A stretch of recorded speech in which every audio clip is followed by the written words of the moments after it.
few days before our federal election, so that will actually be happening this coming week, students will vote in a parallel election in their schools. So the students will actually participate as well in the election process. So there'll be ballot counters and poll clerks and all of the different roles that are required to perform an election, the students will be in charge of. They'll vote, again, like I said, on the local candidates, and the ballots will be collected, kept secret, and tallied, and the information, the totals will be sent to the student vote program in Toronto, where they'll be kept confidential until our federal election, where they'll be released at the same time as our results are released. So it's a really neat way for students to anticipate the election, to watch the polls with their parents, or the different areas that are coming in with the different results, and sort of really see how they compare when they voted to how their parents have voted. And I think there's something really special that happens when a child comes home excited about what they've just learned. I think if they're anything like my 11-year-old daughter, they will share it with as many people as they can, and will talk extensively about it. I think that's the hope. I think there's the hope that the parents are reminded of a passion that they once had, a passion that they once had to have a voice, and to have their voice heard, and to have their voice counted. And like I said, I have an 11-year-old daughter, and I know that if she came home from school, or when she comes home from school, having participated in this process, and being excited and passionate about it, that there is no way that come my chance, come election day for our federal election, that she would allow me to come up with a list of excuses of why I wasn't going to the poll. You know, dinner's not ready, it's raining, I've got to work, all those sort of common excuses would just really not be good enough for her. She would have the feeling of she participated in something and it's my turn to do the same. And I think that's a real big hope, is that parents are sort of reminded and given that push by their children to get out there and get their voices heard.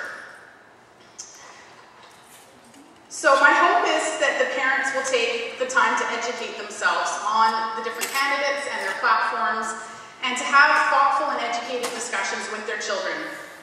To discuss, again, what the children want to see their future, what they want to see their Canada to look like, and who they are voting for and why.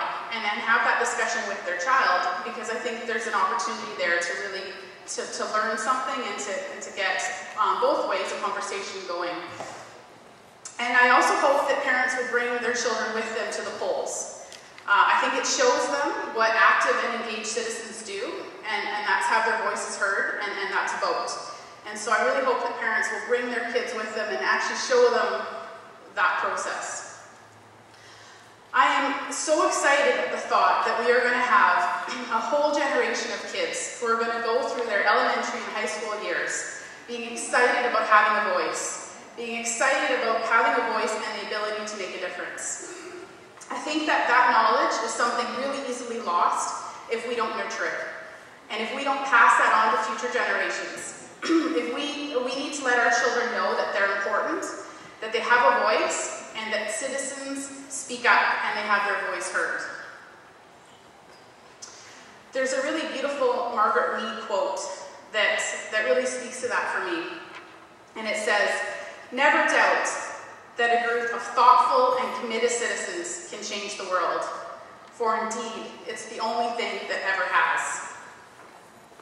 And that's what I want my daughter growing up knowing. I want my daughters to grow up knowing that they can be committed citizens and that they can change the world.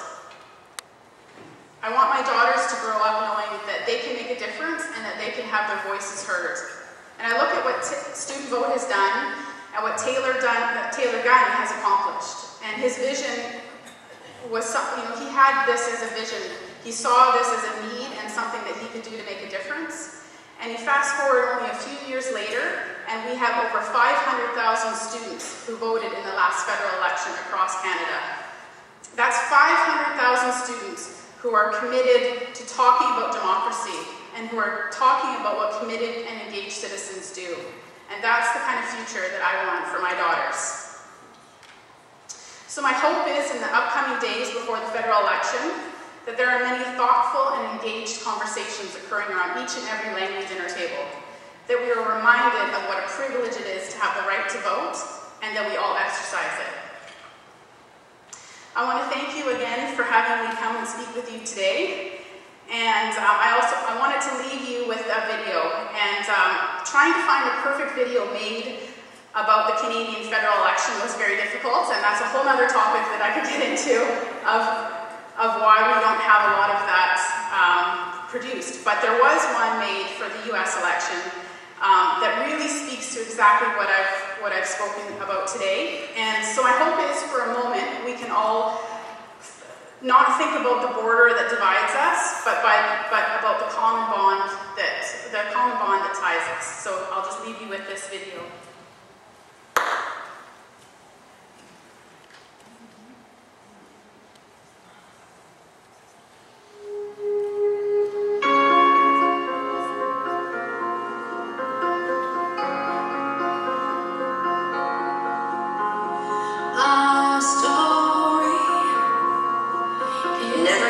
Small group of thoughtful, committed citizens can change the world. Indeed. It's the only thing that ever has. Margaret Mead. This is not about us and them. Or he or she. Black or white. It's not about red or blue. It's just about us. It's about me and you.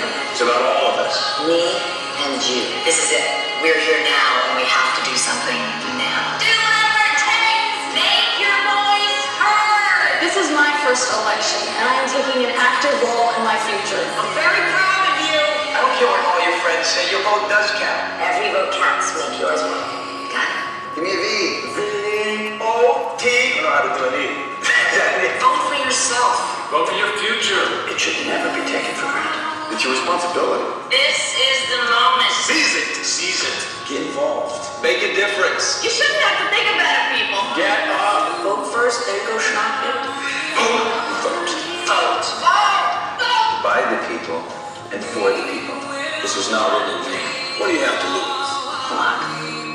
Be bold. Be proud. Be part of the community. Be a part of history. This isn't just one day in November. This is your future. Come on, man. We want to be part of this one. So come on. It's really important. Every vote does count. Make yours one. You can't just stay home and expect things to change. Your friend's gonna vote for you. Your friends will take care of it. Margaret Mead said, never doubt. Never doubt. Never doubt that a small group of thoughtful, committed citizens can change the world. Indeed, it's the only thing that ever has. Indeed, it is the only thing that ever has. Isn't that Margaret Mead? It is. Yeah, Margaret Mead, you don't like her? She's a great American. Smart woman. Flip the switch!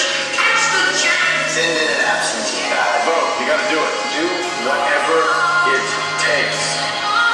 He code. Vote